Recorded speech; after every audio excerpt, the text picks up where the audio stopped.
Olá, eu sou Milene, terapeuta. E hoje eu vim aqui conversar um pouco com você porque eu tenho percebido, principalmente essa semana, que muitas pessoas estão desenvolvendo ou fazendo contato com uma certa tristeza. E vim aqui para a gente entender um pouco que processo é esse que a gente está passando, né? Que é um processo de luto.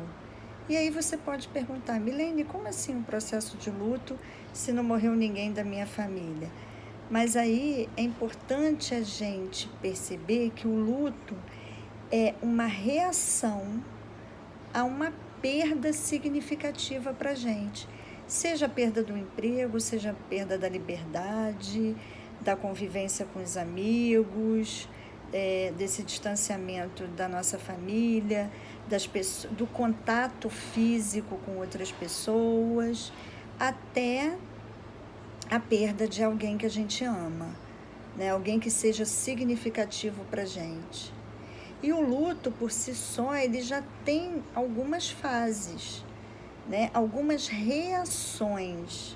Eu prefiro falar em reação do que fase, porque fase dá ideia de etapas separadas, e essas reações, elas são muito interligadas, elas acontecem simultaneamente, né? E uma reação muito comum, vou falar aqui de algumas reações comuns.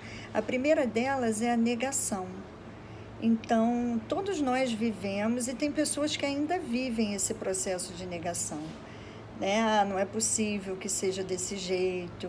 Ah, será que tem gente lotando os hospitais mesmo? Será que tem gente morrendo de coronavírus mesmo? Será que é para ter essa quarentena toda, esse isolamento físico todo?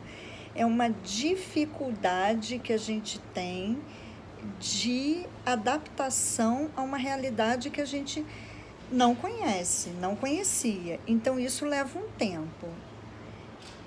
Uma outra reação comum é a raiva.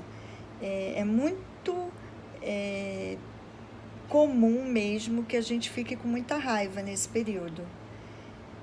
A gente tinha sonhos, né, tão palpáveis de serem realizados, pelo menos num curto, médio prazo, e que hoje a gente não sabe mais.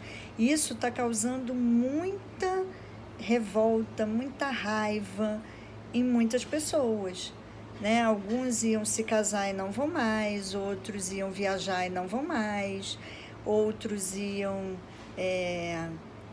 terminar um projeto importante e tiveram que adiar.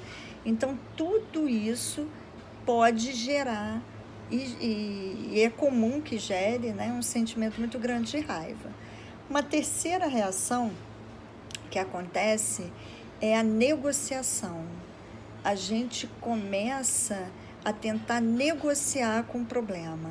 Então, assim, será que se eu passar álcool gel e for de máscara e de luva, será que se eu vou estar imune? Será que se eu atender um paciente de cada vez? Então, a gente começa a tentar negociar com a situação. Uma quarta reação é a tristeza.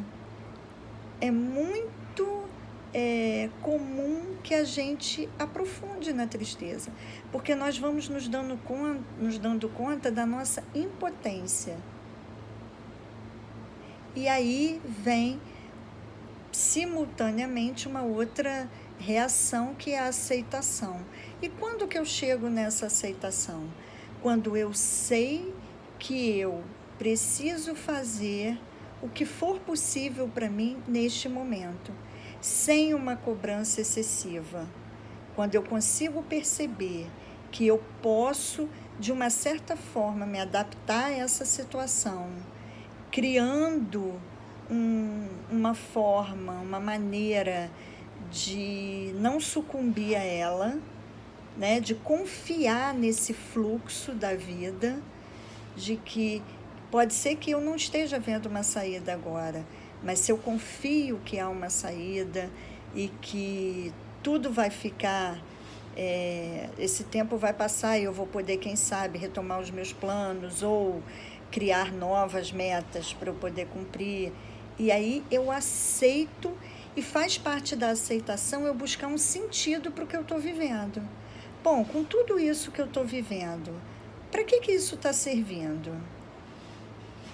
Então, eu queria chamar a atenção para esses pontos e dizer que isso tudo acontece simultaneamente.